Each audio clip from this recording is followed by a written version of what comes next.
Everyone, ಮತ್ತೊಮ್ಮೆ ಪ್ರಿಯಾನ್ಸ್ ಟಾರೋಗೆ ಸ್ವಾಗತ. ಇವತ್ತಿನ ರೀಡಿಂಗ್ನಲ್ಲಿ ಅವರ ಮನಸ್ಸಿನ ಇಂದಿನ ಭಾವನೆಗಳು ಏನಿರಬಹುದು ನಿಮ್ಮ ಬಗ್ಗೆ ಹಾಗೆ ಕೇಳೋಣ. ಇದೊಂದು ಟೈಮ್ಲೆಸ್ ಜನರಲ್ ರೀಡಿಂಗ್ ಆಗಿರುತ್ತೆ, ಹಾಗೆ ಕಲೆಕ್ಟಿವ್ ಎನರ್ಜಿನಲ್ಲಿರುತ್ತೆ. ಯಾರ್ಯಾರು ನನಗೆ ಸಬ್ಸ್ಕ್ರೈಬ್ ಮಾಡ್ತಾ ಇದ್ದೀರಾ, ಕಮೆಂಟ್ಸ್ ಮಾಡ್ತಾ ಇದ್ದೀರಾ, ತುಂಬ ಧನ್ಯವಾದಗಳು. ನಿಮ್ಮ ಲೈಫಲ್ಲಿ ಹೆಚ್ಚಿನ ಕ್ಲಾರಿಟಿ ಬೇಕಿದ್ದರೆ ನೀವು ಪರ್ಸ್ನಲ್ ರೀಡಿಂಗ್ ತೊಗೋಬಹುದು. ಹಾಗೆ ನನ್ನ ಹಳೆ ವಿಡಿಯೋಗಳನ್ನ ಸಹ ನೋಡಬಹುದು. ಇದು ಟೈಮ್ಲೆಸ್ ಆಗಿರೋದ್ರಿಂದ ನೀವು ಯಾವಾಗ ನೋಡಿದ್ರೂ ಅನ್ವಯಿಸುತ್ತೆ. ಈಗ ಇವತ್ತು ನಿಮ್ಮ ಬಗ್ಗೆ ಅವರು ಏನು ಯೋಚನೆ ಮಾಡ್ತಾ ಇರಬಹುದು, ಅವರ ಇಂದಿನ ಭಾವನೆಗಳು ಏನಿರಬಹುದು ಕೇಳೋಣ. ಇಲ್ಲಿ ಏನು ಬರುತ್ತೆ, ಏನು ಮೆಸೇಜ್ ಬರುತ್ತೆ ನಿಮಗೆ?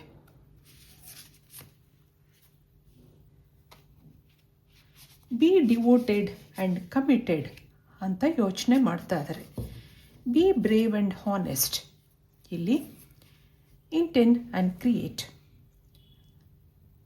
ಇಲ್ಲಿ ಏನೋ ಸೈಲೆಂಟಾಗಿ ನಿಮ್ಮ ಬಗ್ಗೆ ಯೋಚನೆ ಮಾಡ್ತಾ ಇರೋ ಹಾಗಿದೆ. ಹಾಗೆ ನೀವು ಅವ್ರ ಜೀವನದಲ್ಲಿ ಬರಬೇಕು ಅನ್ನೋ ಮ್ಯಾನಿಫೆಸ್ಟ್ಗಳಿದೆ. ಹಾಗೆ ಯೂನಿವರ್ಸಿಂದನೂ ಸಹ ಬೇಡ್ಕೊಳ್ಳೋದಿದೆ. ನಿಮ್ಮ ನೆನಪುಗಳು ಆಗಾಗ ಅವ್ರಿಗೆ ಬರ್ತಾ ಇರುತ್ತೆ. ಇಲ್ಲಿ ನಿಮ್ಮಿಬ್ಬರ ಮಧ್ಯೆ ಏನು ನಡೆದಿದೆ, ಯಾಕೆ ಈಗ ಅವ್ರು ನಿಮ್ಮ ಬಗ್ಗೆ ಯೋಚನೆ ಮಾಡ್ತಾ ಇದ್ದಾರೆ ಹಾಗೆ ಕೇಳೋಣ. ಹಾಗೆ ಇದಕ್ಕೆ ಇಲ್ಲಿಂದ ಒಂದು ಕಾರ್ಡ್ ತೆಗೆದು ನೋಡೋಣ. ಅವ್ರೀಗ ಏನು ಯೋಚನೆ ಮಾಡ್ತಾ ಇದ್ದಾರೆ, ಅವ್ರ ಮನಸ್ಸಲ್ಲಿ ಏನಿದೆ? I hide my feelings for you, I want to spend my whole life with you ಅಂತ ಹೇಳ್ತಾ ಇದ್ದಾರೆ. ನಿಮ್ಮ ಜೊತೆ ಅವ್ರ ಜೀವನ ಕಳಿಬೇಕು ಅನ್ನೋದಿದೆ. ನಿಮ್ಮನ್ನು ಮನಸ್ಸಿಂದ ಇಷ್ಟಪಟ್ಟಿದ್ದಾರೆ, ಆದರೆ ಈ ಟೈಮಲ್ಲಿ ಅವ್ರು ನಿಮಗೇನು ಎಕ್ಸ್ಪ್ರೆಸ್ ಮಾಡ್ಕೊಂಡಿಲ್ಲ ಅನ್ನೋದಿದೆ. ನಿಮ್ಮ ಬಗ್ಗೆ ತುಂಬ ಎಕ್ಸ್ಪೆಕ್ಟೇಷನ್ಸ್ ಇದೆ, ಏನೇನೋ ಯೋಚನೆಗಳಿದೆ. ಇಬ್ಬರು ಭೇಟಿಯಾಗಿದ್ದೀರಾ ಸರಿ, ಅಲ್ಲಿ ಅಪ್ಸೆಟ್ ಡೌನ್ಸ್ ಇದೆ. ಆಗಾಗ ನೀವು ಭೇಟಿ ಆಗ್ತಾ ಇರ್ತೀರಾ, ಆದರೆ ಲಾಂಗ್ ಗ್ಯಾಪ್ ಇರುತ್ತೆ ಇಬ್ಬರ ಮಧ್ಯೆ. ಯಾಕೋ ಈಗ ಅವರು ನಿಮ್ಮ ಬಗ್ಗೆ ಯೋಚನೆ ಮಾಡ್ತಾ ಇದ್ದಾರೆ. ಅವ್ರು ಏನು ಯೋಚನೆ ಮಾಡ್ತಾ ಇದ್ದಾರೆ ಅಂತಂದಾಗ ನಿಮ್ಮ ಜೊತೆ ಅವ್ರ ಜೀವನ ಕಳಿಬೇಕು ಅನ್ನೋದಿದೆ. ನೀವೊಂದು ಡಿವೋಟೆಡ್ ಪಾರ್ಟ್ನರ್ ಆಗಬೇಕು, ಕಮಿಟ್ಮೆಂಟ್ ಕೊಡಬೇಕು, ಹಾಗೆಲ್ಲ ಅವ್ರು ಯೋಚನೆ ಮಾಡ್ತಾ ಇದ್ದಾರೆ. ಆದರೆ ಎಲ್ಲ ನಾವು ಅಂದ್ಕೊಂಡಾಗ ಆಗಲ್ಲ ಅಲ್ವಾ? ಎಲ್ಲದಕ್ಕೂ ಅದರದ್ದೇ ಆದ ಸಮಸ್ಯೆಗಳಿರುತ್ತೆ. ಇಲ್ಲೂ ಹಾಗೆ ಅನ್ನಿಸ್ತಾ ಇದೆ, ನಿಮ್ಮಿಬ್ಬರ ಮಧ್ಯೆ ಏನೋ ಪ್ರಾಬ್ಲಮ್ಸ್ ಇದೆ, ಸಮಸ್ಯೆಗಳಿದೆ. ನೀವು ಅಂದ್ಕೊಂಡಿರೋಷ್ಟು ಸುಲಭದ ಮಾತಲ್ಲ ಇದೆಲ್ಲ. ನಿಮ್ಮಿಂದ ಹಾನೆಸ್ಟಿ ನಿರೀಕ್ಷೆ ಮಾಡ್ತಾ ಇದ್ದಾರೆ. ಧೈರ್ಯವಾಗಿ ನೀವು ಅವ್ರ ಜೊತೆ ಮುಂದುವರಿಬೇಕು, ಮುಂದೆ ಜೀವನದಲ್ಲಿ ಅವ್ರ ಜೊತೆಗಿರಬೇಕು ಅನ್ನೋ ಆಸೆ ಇದೆ ಅವ್ರಿಗೆ. ಇದಕ್ಕೆ ಟ್ಯಾರೋ ಕಾರ್ಡ್ಸ್ ಏನು ಹೇಳುತ್ತೆ? ಇದು ಅವರ ಎನರ್ಜಿ ಆಗಿರುತ್ತೆ. ನೋಡೋಣ ಏನಿದೆ, ಯಾಕೆ ನಿಮ್ಮಿಬ್ಬರ ಮಧ್ಯೆ ಮಿಸ್ಅಂಡರ್ಸ್ಟ್ಯಾಂಡಿಂಗ್ಸ್ ಇರಬಹುದು, ಅಥವಾ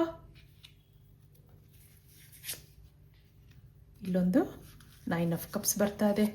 ಮುಂದೆ ನೋಡೋಣ ಏನಿದೆ ಅಂತ. ಇಲ್ಲಿ ನೈಟ್ ಆಫ್ ಕಪ್ಸ್ ಬರ್ತಾ ಇದೆ ನೋಡಿ. ನಿಮ್ಗೆ ಅವ್ರು ಪ್ರಪೋಸ್ ಮಾಡಿರಬಹುದು, ಆದರೆ ಇಲ್ಲಿ ಇಬ್ಬರ ಮಧ್ಯೆ ಏನೋ ಡಿಫ್ರೆನ್ಸಸ್ ಇದೆ. ನಿಮ್ಮ ಬಗ್ಗೆ ಯೋಚನೆಗಳಿದೆ, ಅವ್ರ ಥಾಟ್ ಪ್ರೊಸೆಸ್ಸಲ್ಲಿ ನೀವಿದ್ದೀರಾ, ನಿಮ್ಮ ನೆನಪುಗಳಿದೆ. ಇಲ್ಲಿ ಮುಂದೆ ಏನಿದೆ ನೋಡೋಣ.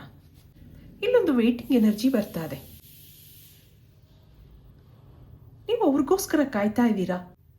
ಏನೋ ಇಬ್ಬರ ಮಧ್ಯೆ ಮಾತುಕತೆಗಳು ನಡೆದಿದೆ, ನಿಮ್ಮಿಬ್ಬರ ಮಧ್ಯೆ ಡಿಸ್ಕಷನ್ಸ್ ಇದೆ, ಮುಂದೆ ಲೈಫ್ ಬಗ್ಗೆ ಡಿಸಿಷನ್ ತಗೋಬೇಕು ಅನ್ನೋದಿದೆ.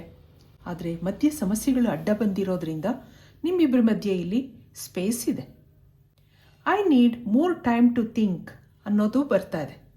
ಡಿಸಿಷನ್ ತಗೊಂಡಾಗಿದೆ ಅವರು, ನಿಮ್ಮ ಜೊತೆ ಜೀವನ ಕಳಿಬೇಕು ಅನ್ನೋದಿದೆ. ಆದರೆ ಇದಕ್ಕೆ ಟೈಮ್ ಕನ್ಸ್ಟ್ರೆಂಟ್ಸ್ ಇದೆ. ನೀವು ಅವ್ರ ಇನ್ಸ್ಪಿರೇಷನ್ ಆಗಿದ್ದೀರಾ.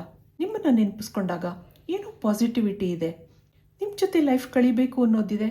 ಆದರೆ ಇದ್ರ ಮಧ್ಯೆ ಡಿಫ್ರೆನ್ಸಸ್ ಅಡ್ಡ ಬರ್ತಾ ಇದೆ.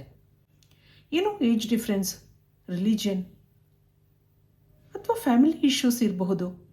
ಯಾಕೋ ಇಬ್ಬರು ಮುಂದುವರಿಯೋಕ್ಕಾಗ್ತಾ ಇಲ್ಲ. ಆದರೆ ಅವ್ರ ಮನಸ್ಸಲ್ಲಿ ನೀವಿದ್ದೀರಾ, ನಿಮ್ಮ ನೆನಪುಗಳಿದೆ, ಅವ್ರ ಮನಸ್ಸು ನಿಮಗೋಸ್ಕರ ಕಾಯೋದಿದೆ. ಆಗಾಗ ಒಬ್ಬರೇ ಕೂತು ನಿಮ್ಮ ಬಗ್ಗೆ ಯೋಚನೆ ಮಾಡೋದಿದೆ. ಈಗ ನಿಮ್ಮ ಎನರ್ಜಿ ನೋಡೋಣ. ನೀವೇನು ಯೋಚನೆ ಮಾಡ್ತಾ ಇದ್ದೀರಾ? ನಿಮ್ಮ ಮನಸ್ಸಲ್ಲಿ ಏನು ನಡೀತಾ ಇದೆ ಕೇಳೋಣ. ಟ್ಯಾರೋ ಕಾರ್ಡ್ಸ್ ಏನು ಹೇಳುತ್ತೆ, ಏನು ಕಾರ್ಡ್ಸ್ ಬರುತ್ತೆ? ಎಸ್, ಫ್ಯಾಮಿಲಿ ಇಶ್ಯೂಸ್ ಇದೆ. ಅವ್ರ ಹಾಗೆ ನೀವು ವೆಯ್ಟ್ ಮಾಡ್ತಾ ಇದ್ದೀರಾ.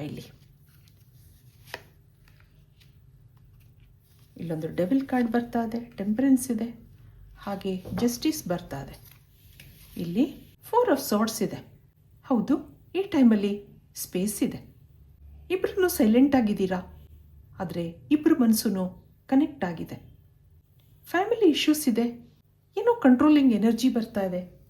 ಇವೆಲ್ಲದರ ಮಧ್ಯೆ ನಿಮ್ಮ ಫ್ರೆಂಡ್ಶಿಪ್ ನಡೀತಾ ಇದೆ, ಆದರೆ ಇಬ್ಬರೂ ಹೋಪ್ಸ್ ಬಿಟ್ಟಿಲ್ಲ, ಮುಂದೆ ಇದೆಲ್ಲ ಸರಿಯಾಗತ್ತೆ ಅನ್ನೋ ಭಾವನೆಯಲ್ಲಿದ್ದೀರಾ. ಏನೋ ಕಂಟ್ರೋಲಿಂಗ್ ಎನರ್ಜಿ ಇದೆ, ಮುಂದುವರಿಯೋಕ್ಕಾಗ್ತಾ ಇಲ್ಲ. ಮೇನ್ ಆಗಿ ಫ್ಯಾಮಿಲಿ ಇಶ್ಯೂಸ್ ಬರ್ತಾ ಇದೆ, ಅಥವಾ ಇಲ್ಲಿ ಕೆಲವರಿಗೆ ಮದುವೆ ಆಗಿರಬಹುದು, ಆ ಒಂದು ಎನರ್ಜಿನೂ ಇದೆ. ಇವೆಲ್ಲದರ ಮಧ್ಯೆ ನಿಮ್ಮ ಪ್ರೀತಿ ಮುಂದುವರಿತಾ ಇದೆ. ಸದ್ಯದಲ್ಲಿ ಗ್ಯಾಪ್ ಇದೆ. ಇದಕ್ಕೆ ಮತ್ತೆ ಇನ್ನೇನಿದೆ, ಕಾರ್ಡ್ಸಿಂದ ಕೇಳೋಣ. ಏನು ಕಾರ್ಡ್ಸ್ ಬರುತ್ತೆ ನಿಮಗೆ? ಇಲ್ಲಿ ಬೀದಿ ಲೈಟ್ ಅನ್ನೋದು ಬರ್ತಾ ಇದೆ. ಮತ್ತೊಂದು surround your selves with protective energy.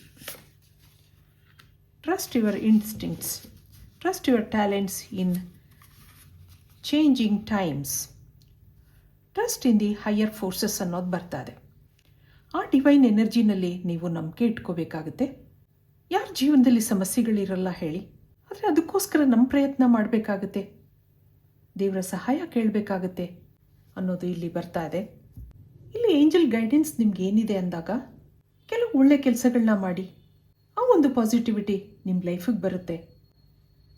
ಕೆಲವು ಸರಿ ನಾವೇನು ಅಂದ್ಕೊಳ್ತೀವೋ ಆ ಕೆಲಸಗಳಾಗಲ್ಲ. ಹಾಗಿರೋದ್ರಿಂದ ಕೆಲವು ದಾನ ಧರ್ಮಗಳನ್ನ ಮಾಡಬೇಕಾಗತ್ತೆ, ಕೆಲವು ಪ್ರೊಟೆಕ್ಟಿವ್ ಎನರ್ಜಿನ ನಿಮ್ಮದಾಗಿಸ್ಕೋಬೇಕಾಗತ್ತೆ. ನಿಮ್ಮ ಮನಸ್ಸಾಕ್ಷಿ ಏನೋ ಹೇಳ್ತಾ ಇರುತ್ತೆ ಆಗಾಗ, ಈ ಕೆಲಸ ಆಗುತ್ತೆ ಮುಂದೆ, ಈ ನಡುವೆ ಏನೋ ಮಧ್ಯೆ ಮಧ್ಯೆ ಕಷ್ಟಗಳಿರಬಹುದು, ಎಲ್ಲ ಪೋಸ್ಟ್ಪೋನ್ ಆಗ್ತಾ ಇರಬಹುದು, ಆದರೆ ಮುಂದೆ ಎಲ್ಲ ಸರಿಯಾಗುತ್ತೆ ಹಾಗೆ ನಿಮ್ಮ ಮನಸ್ಸು ಹೇಳ್ತಾ ಇರುತ್ತೆ. ಟೈಮು ಹೀಗೆ ಇರಲ್ಲ, ಚೇಂಜ್ ಆಗ್ತಾ ಇರುತ್ತೆ. ಅವ್ರ ಮನಸ್ಸಲ್ಲಿ ನಾನಾ ಥರವಾದ ಯೋಚನೆಗಳು ಬರ್ತಾ ಇದೆ, ನಿಮ್ಮ ಜೊತೆ ಜೀವನ ಮಾಡಬೇಕು ಅನ್ನೋದಿದೆ, ನೀವು ಅವ್ರಿಗೋಸ್ಕರ ಕಾಯ್ತಾ ಇದ್ದೀರಾ. ಇದಕ್ಕೆ ಫೈನಲ್ ಆಗಿ ಏಂಜಲ್ಸ್ ಏನು ಹೇಳ್ತಾರೆ ಒಂದ್ಸರಿ ಕೇಳ್ಬಿಡೋಣ. ಒಂದೇ ಒಂದು ಮೆಸೇಜ್ ನೋಡೋಣ ಏನು ಬರುತ್ತೆ. ಇಲ್ಲಿ ಅಬಂಡೆನ್ಸ್ ಬರ್ತಾ ಇದೆ ನೋಡಿ. ಬಾಟಮ್ನಲ್ಲಿ ಗೆಟ್ ಮೋರ್ ಇನ್ಫಾರ್ಮೇಷನ್. ನಿಮ್ಮನ್ನು ನೀವು ಹೀಲ್ ಮಾಡ್ಕೋಬೇಕಾಗತ್ತೆ. ಈ ಎಲ್ಲ ನೆಗೆಟಿವಿಟಿಗಳಿಂದ ಆಚೆ ಬರಬೇಕಾಗತ್ತೆ. ನಿಮ್ಮ ಜೊತೆಯವ್ರಿಗೆ ಜೀವನ ಮಾಡಬೇಕು ಅನ್ನೋದಿದೆ, ಮಧ್ಯ ಏನೋ ಸಮಸ್ಯೆಗಳಿದೆ, ಆದರೆ ಇಲ್ಲೊಂದು ಅಬಂಡೆನ್ಸ್ ಬರ್ತಾ ಇದೆ. ನಿಮ್ಮ ಮೇಲೆ ತುಂಬ ಪ್ರೀತಿ ಇರೋದ್ರಿಂದ ಅವ್ರು ಏನಾದ್ರು ದಾರಿ ಹುಡುಕ್ತಾರೆ ಅನ್ನೋದಿದೆ. ಒಬ್ಬರೇ ಕೂತು ಯೋಚನೆ ಮಾಡೋದಿದೆ ನಿಮ್ಮ ಬಗ್ಗೆ. ಪ್ರತಿ ಕ್ಷಣನೂ ನಿಮ್ಮ ನೆನಪಿರುತ್ತೆ ಅವ್ರಿಗೆ, ನಿಮ್ಮ ಜೊತೆ ಜೀವನ ಕಳಿಬೇಕು ಅನ್ನೋದಿದೆ. ಎಷ್ಟೋ ಸರಿ ಅವ್ರ ಫೀಲಿಂಗ್ಸ್ನ ನಿಮ್ಮ ಹತ್ರ ಎಕ್ಸ್ಪ್ರೆಸ್ ಮಾಡ್ಕೊಂಡಿಲ್ಲದೆ ಇರಬಹುದು, ಆದರೆ ನೀವು ಅವ್ರ ಥಾಟ್ ಪ್ರೊಸೆಸ್ನಲ್ಲಿದ್ದೀರಾ. ಇದು ಇವತ್ತಿನ ರೀಡಿಂಗ್ ಆಗಿರುತ್ತೆ. ಇಂಥದೇ ರೀಡಿಂಗ್ ಮತ್ತೆ ಕೇಳಬೇಕು ಅನಿಸಿದ್ರೆ ನನ್ನ ವೀಡಿಯೋಸ್ನ ಲೈಕ್ ಮಾಡಿ, ಶೇರ್ ಮಾಡಿ, ಸಬ್ಸ್ಕ್ರೈಬ್ ಮಾಡಿ. Thank you for watching. Be happy always.